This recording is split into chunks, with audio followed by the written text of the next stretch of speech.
Hello दोस्तों, स्वागत है आपका संकल्प स्पीसीज में। आइए देखते हैं एनसीईआरटी के अध्याय नंबर 4 है। चैप्टर 4 में की शुरुआत करते हैं। अभी तक चैप्टर 1, 2, 3 कवर करवा दिए और इसका पीडीएफ लेने के लिए टेलीग्राम से जुड़ जाइए। संकल्प IAS PCS से जुड़ जाइए। यहाँ पर हम सारा मटेरियल यहाँ पर अपलोड करते हैं। आप लोग इसी टेलीग्राम से जुड़ जाइए और किसी भी परीक्षा के लिए बहुत इंपॉर्टेंट होने वाला है और बहुत बेसिक बुक है। चैप्टर नंबर 6 चैप्टर एनसीईआरटी के क्लास 6 की चौथा नंबर चैप्टर है। अभी तक 3 चैप्टर कवर करवा दिए, आप लोग थोड़ा सा देख लीजिए पूरा। यहाँ देखते हैं कि क्या बताती हमें किताबें और खबरें। चैप्टर नंबर 4 की ये अध्याय है। पुस्तकालय में मेरी एक बच्चा है जो पुस्तकालय में पढ़ते हैं। जैसे ही घंटी बजी, शिक्षक ने छात्रों को अपने साथ आने को कहा। आज वे पहली बार पुस्तकालय जा रहे थे। मेरी ने देखा पुस्तकालय में उसकी कक्षा काफ़ी बड़ा है और वहाँ किताबें भरे कई रैक थे। कोने में एक अलमारी थी जो मोटी मोटी किताबें भरी थी, जिसमें मोटी मोटी किताबें भरी थी। मेरी को एक अलमारी खोलने की कोशिश करते देख शिक्षक ने कहा कि उस अलमारी के अलग अलग धर्मों की जुड़ी हुई महत्वपूर्ण किताबें। क्या तुम्हें मालूम है कि हमारे पास वेदों का भी एक संग्रह है। मैरी ने सोचने लगी, वेद क्या है, चलो पता लगाए। आप देखते हैं थोड़ा सा प्राचीन ग्रंथों के बारे में। वेद क्या है? दुनिया के प्राचीनतम ग्रंथ में से एक। इसके बारे में देखते हैं। वेद के बारे में आप लोग सुना होगा। इसमें 4 वेद थे, ऋग्वेद, सामवेद, यजुर्वेद, अथर्ववेद। सबसे पुराना वेद ऋग्वेद है, जिसका रचना लगभग 3500 साल पहले हुई है। ऋग्वेद में 1000 से ज़्यादा प्रार्थनाएं हैं, जिनमें सूक्त कहा जाता है। सूक्त का मतलब है अच्छी तरह से बोला गया। ये विभिन्न देवी देवताओं की स्तुति में रचे गए हैं। इनमें 3 देवता बहुत महत्वपूर्ण हैं। अग्नि, इंद्र, सोम। अग्नि आग का देवता है, इंद्र युद्ध के देवता है और सोम पौधे का देवता है, जिसे खास पेय से बनाया जाता था। वैदिक प्रार्थनाओं की रचना ऋषियों ने की थी। आचार्य विद्यार्थी को इन अक्षरों और शब्दों और वाक्यों को बंटवारा स्वरपाठ द्वारा कंठस्थ करवाते थे। जो उस समय वैदिक प्रार्थनाओं की रचना किसने? ऋषियों ने किया। उस समय के आचार्य ने विद्यार्थियों को स्वर, अक्षर, शब्दों को बांटकर इस स्वर को कंठस्थ कर। और उसके बाद अधिकांश सूक्तों के रचयिता सीखने और सिखाने वाले पुरुष थे। जो इसमें सूक्त था, उसका रचयिता और सीखने और सिखाने वाले पुरुष थे। कुछ प्रार्थनाओं की रचना महिलाओं ने भी की थी। ऋग्वेद की भाषा का प्राकृत या संस्कृत भाषा का प्राकार संस्कृत और वैदिक। ऋग्वेद की भाषा संस्कृत या वैदिक संस्कृत कहलाती थी। उसके बाद थोड़ा सा देखते हैं, यहाँ से थोड़ा सा कंक्लूजन निकाल लीजिए। ऋग्वेद की स्थापना कब हुआ था? 3500 साल पहले। इसमें हजारों प्रार्थनाएं थे, जिन्हें सूक्त कहा जाता। प्रार्थना को सूक्त कहा जाता था। उसके बाद ये सब देखिए, ऋग्वेद यहाँ पर 4 वेद थे।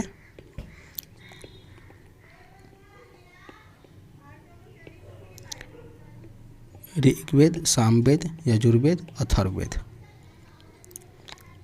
आप देखते हैं थोड़ा संस्कृत और अन्य भाषा के बारे में। संस्कृत भारोपीय मतलब भारत यूरोपीय भाषा परिवार का हिस्सा है। भारत की कई भाषाएं जो असमिया, गुजराती, हिंदी, कश्मीरी, सिंधी, एशियाई भाषाएं जैसे फारसी, यूरोप की बहुत सी भाषाएं जैसे अंग्रेजी, फ्रांसीसी, जर्मनी, यूनानी, ये सब यूरोप की भाषाएं हैं। इसी परिवार से जुड़े हुई है। उन्होंने एक भाषा परिवार इसलिए कहा क्योंकि आरंभ में इनमें कई शब्द एक जैसे थे। उदाहरण के लिए मातृ संस्कृत में, माँ हिंदी में और मदर अंग्रेजी में को कहते में देखे थे। आइए देखते कि इतिहासकार उस समय ऋग्वेद के अध्ययन कैसे करते थे। इतिहासकार पुरातत्ववेत्ताओं की तरह अतीत के बारे में जानकारी इकट्ठी करते थे, लेकिन भौतिक अवशेष के अलावा लिखित स्रोत का भी उपयोग करते थे। इसके बाद देखते हैं ऋग्वेद की अध्ययन कैसे करते थे। ऋग्वेद के कुछ सूक्त वार्तालाप के रूप में विश्वामित्र नामक ऋषि और देवियों के रूप में पूजित दो नदियाँ ब्यास और सतलज के बीच यह संवाद एक ऐसे सूक्त का अंश है।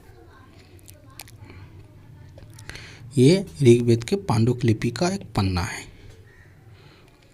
विश्वामित्र और नदिया का संवाद देखते हैं। विश्वामित्र क्या कहता है? हे नदी, आप अपने बछड़ों को चारती हुई दो दमकती गायों की तरह दो फुर्तीले घोड़ों की चाल से पहाड़ों के नीचे आओ। इंद्र द्वारा दी गई शक्ति के सुपुर्द तुम रथों की गति से सागर की ओर बह रही हो। तुम जल से परिपूर्ण हो, एक दूसरे से मिल जाना चाहती हो। नदिया, जल से परिपूर्ण हम देवताओं के बनाए रास्ते पर चलते हैं। एक बार निकलने पर हम रोका नहीं जा सकते। हे ऋषि, तुम हमसे प्रार्थना क्यों कर रहे हो? विश्वामित्र कहते हैं, हे बहन, मुझे गायक की प्रार्थना सुनो। मैं रथों और गाड़ियों सहित बहुत दूर से आया हूँ। कृपया करके अपने जल को हमारे रथों और गाड़ियों की धुरी के ऊपर न उठाओ, ताकि हम आसानी से उस पर जा सकें। नदी फिर कहती है, हम तुम्हारी प्रार्थना सुनेंगे, जिससे तुम सुरक्षित उस पार जा सकोगे। इतिहासकार यह बताते हैं कि प्रार्थना उस क्षेत्र में रची गई होगी जहाँ वे नदी बहती है। वे यह भी सुझाते हैं कि जिस समाज में ऋषि रहते थे वहाँ घोड़े, गायों और बहुत को महत्व दिया जाता था, इसलिए नदियों की तुलना घोड़े और गायों से की गई है। ऋग्वेद की प्रार्थनाओं में अन्य दूसरी नदी, खासकर सरस्वती और सिंधु उसकी सहायक नदी भी थी जिस जिक्र है, और गंगा यमुना का उल्लेख सिर्फ एक बार हुआ है। तो थोड़ा सा ये भी ध्यान दीजिएगा, गंगा और यमुना का जिक्र एक बार हुआ ऋग्वेद में, और खासकर सरस्वती, सिंधु और की सहायक नदी थे। अब देखते हैं मवेशी, घोड़े और अर्थ। ऋग्वेद में मवेशी बच्चों, खासकर पुत्रों और घोड़े की प्राप्ति के लिए अनेक प्रार्थनाएं हैं। घोड़ों की लड़ाई में रथ खींचने का काम में लिया जाता था। इन लड़ाइयों में मवेशी जीत कर लाए जाते थे। लड़ाइयाँ वैसे ज़मीन के लिए लड़ी जाती थी जहाँ अच्छे चारागार हो या जहाँ पर जो जैसी जल्दी तैयार हो जाने वाली फसलों का उपजाया जा सकता था। कुछ लड़ाइयाँ पानी के स्रोत और लोगों की बंदी बनाने के लिए भी लड़ी जाती थी। युद्ध जीते गए धन का कुछ भाग सरदार रख लेते थे और तथा कुछ हिस्सा पुरोहित को दिया जाता था। शेष धन आम लोगों में बांट दिया जाता था। कुछ धन यज्ञ करने के लिए भी प्रयुक्त होता था। यज्ञ की आग में आहुति दी जाती थी। ये आहुतियाँ देवी देवताओं को दी जाती थी। घी, अनाज और कभी कभी जानवरों को भी आहुति दी जाती थी। अधिकांश पुरुष इन युद्धों में भाग लेते थे। अधिकांशतः पुरुष ही युद्धों में भाग लेते थे। कोई अस्थायी सेना नहीं होती थी, लेकिन लोग सभाओं में मिलते जुलते थे और युद्ध और अशांति के विषय पर सलाह मशविरा करते थे। वहाँ ये ऐसा लोगों को अपने सरदार चुनते थे जो बहादुर और कुशल योद्धा थे। लोगों की विशेषता बताने वाला शब्द। लोगों का वर्गीकरण काम, भाषा, परिवार और समुदाय, निवास स्थान या सांस्कृतिक परंपरा के आधार पर किया जाता था उस समय। ऋग्वेद में लोगों की विशेषता बताने के लिए कुछ शब्द को देखते हैं। ऐसे दो समूह जिसकी वर्गीकरण के काम के आधार पर किया जाता है उसे पुरोहित और जिन्हें कभी कभी ब्राह्मण कहा जाता है। एक पुरोहित है जिन्हें कभी कभी ब्राह्मण भी कहा जाता है, तरह तरह के यज्ञ अनुष्ठान कराते थे। और दूसरे लोग थे राजा। ये राजा वैसे नहीं थे जिनके बारे में तुम बाद में पढ़ोगे। ये न तो बड़ी राजधानियाँ या महलों में रहते थे, न इनके पास सेना थी, न ही ये कर वसूलते थे। प्रायः राजा की मृत्यु के बाद उसका बेटा अपने आप ही शासक नहीं बन जाते थे। जनता या पूरे समुदाय के लिए दो शब्दों का इस्तेमाल किया जाता था। एक था जन, जिसका प्रयोग हिंदी व अन्य भाषाओं में आज भी होता है। दूसरा था वैश्य शब्द निकला है, जिससे विषय पर तुम 5वां क्लास में विस्तार से पढ़ेंगे। ऋग्वेद में 20 जनों के नाम मिलते हैं, इसलिए हम पुरुष को जन या 20 कहते थे। भारत जन या 20 या यदु जन या 20 जैसे कई उल्लेख मिलते हैं। जिन लोगों ने इन प्रार्थनाओं की रचना की वे कभी कभी खुद को आर्य कहते थे। जिन लोगों ने ऋग्वेद की प्रार्थनाओं की रचना की खुद को आर्य कहते थे तथा अपने विरोधियों को दास या दासियों कहते थे। दासी वे लोग थे जो यज्ञ नहीं करते थे और शायद दूसरी भाषा बोलते थे। बाद के समय में दास स्त्रीलिंग दासी शब्द का मतलब गुलाम हो गया। दास वे स्त्री और पुरुष होते थे जिन्हें युद्ध में बंदी बनाए जाते थे और उन्हें उनके मालिक की जायदाद माना जाता था। जो भी काम मालिक चाहते थे वे सब काम करना पड़ता था। इस युग में उपमहाद्वीप के उत्तर पश्चिम में ऋग्वेद की रचना हो रही थी। उस समय दूसरे जगह एक अलग तरह का विकास हो रहा था। खामोशी प्रहरी कहानी महापाषाणों की देखते हैं। ये शिलाखंड महापाषाण या मतलब बड़ा, पाषाण मतलब पत्थर के नाम से जाने जाते थे। ये पत्थर दफन करने की जगह पर लोगों को बड़े बड़े करीने में लगाए गए थे। महापाषाण कब्र बनाने की प्रथा लगभग 3000 साल पहले शुरू हुई थी। यह प्रथा दक्षिण भारत, उत्तर पूर्वी भारत और कश्मीर में प्रचलित थी।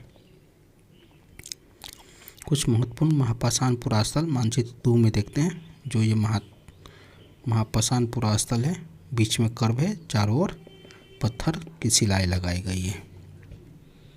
इसके बाद देखते हैं ये सब कुछ चप्पल है उस समय की, औजार है, कौरों में लोहे के सामान है, घोड़े के लिए सामान नीचे और कुल्हाड़ी है, एक कटर है। लोगों की सामाजिक असमानताओं के बारे में पता करना है। लोगों की सामाजिक असमानताएं उस समय कैसे थी। तो पुरातत्वविदों यह मानते हैं कि कंकाल के साथ पाई गई चीज़ें मरे हुए व्यक्ति की ही रही होगी। कभी कभी कब्र की तुलना में दूसरी कब्र में ज़्यादा चीज़ें मिलती थी और यहाँ एक व्यक्ति का कब 33 सोने के मन के और शंख पाए गए। दूसरे कंकाल के पास कुछ मिट्टी के बर्तन पाए गए। यह इससे पता चलता है कि कुछ सामाजिक असमानताएं उस समय रहती थी। कुछ कब्रगाहें खास परिवारों के लिए भी थी।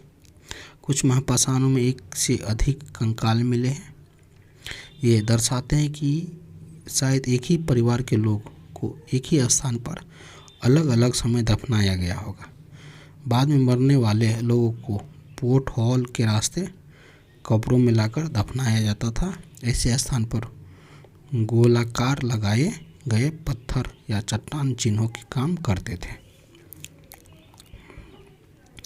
इमाम गांव की एक विशिष्ट व्यक्ति का कब्र। भीमा की सहायक नदी घोर के किनारे एक जगह है जहां पर 36 से 2700 साल पहले लोग रहते थे। यहाँ वयस्क लोग की प्रायः गड्ढे की सीधा लिटाकर दफनाया जाता था। गड्ढों में सीधा लटाकर दफनाया जाता था। उनका सिर उत्तर की ओर होता था और कई बार उन्हें घर के अंदर ही दफनाया जाता था और ऐसे बर्तन जिनमें शायद खाना पीना हो दफनाए गए सबके पास रख दिया जाता था। एक आदमी को 5 कमरे वाले मकान के आंगन में 4 पैरों वाले मिट्टी के एक बड़े संदूक में दफनाया गया था। बस्ती के बीच में बसा यह गांव सबसे बड़े घरों में से एक था। इस घर में एक अनाज का गोदाम भी था। सबके पैर मुड़े हुए थे। क्या बताते हैं हमके कंकाल का अध्ययन, ये सब देख लीजिएगा। इमाम गांव के लोगों के काम धंधे क्या था। इमाम गांव के पुरातत्वविदों गेहूँ, जौ, चावल, दाल, बाजरा, मटर और तिल बीज मिले। कई जानवर की हड्डियाँ मिली है। कई हड्डियाँ पर काटने का निशान है। यह अंदाज होता है कि लोग इन्हें खाते होंगे। गाय, भैंस, बकरी, बैल, कुत्ता, सुअर, सांभर, चित, कबरा, हिरन, कृष्णा मृग, खरहा, नेवला, चिड़िया, घड़ियाल, कछुआ, केकड़ा और मछली की हड्डियाँ भी पाई गई है इमाम गाँव में। ऐसे साक्ष्य मिले कि बैर, आंवला, जामुन, खजूर, कई तरह की रसभरियाँ एकत्र में पाई जाती थी। उसके बाद था एक अन्यत्र है, देखते हैं। जो चीन का सभ्यता देखते हैं। यहाँ जानवरों की हड्डी पर लिखा गया था और भविष्यवाणी करने वाली हड्डियाँ कहा जाता था, क्योंकि यहाँ मानता था कि वे भविष्य बताती है। राजा लोग, लिपिकारों ने इन हड्डियों पर सवाल लिखते थे और क्या वे युद्ध जीतेंगे, क्या फसलें अच्छी होगी, क्या उन्हें पुत्र प्राप्त होंगे। इन हड्डियों को आग में डाल दिया जाता था, जहां उन्हें गर्मी से चटक कर दरारें पड़ जाती थी। भविष्यवक्ता इन दरारों के बारे में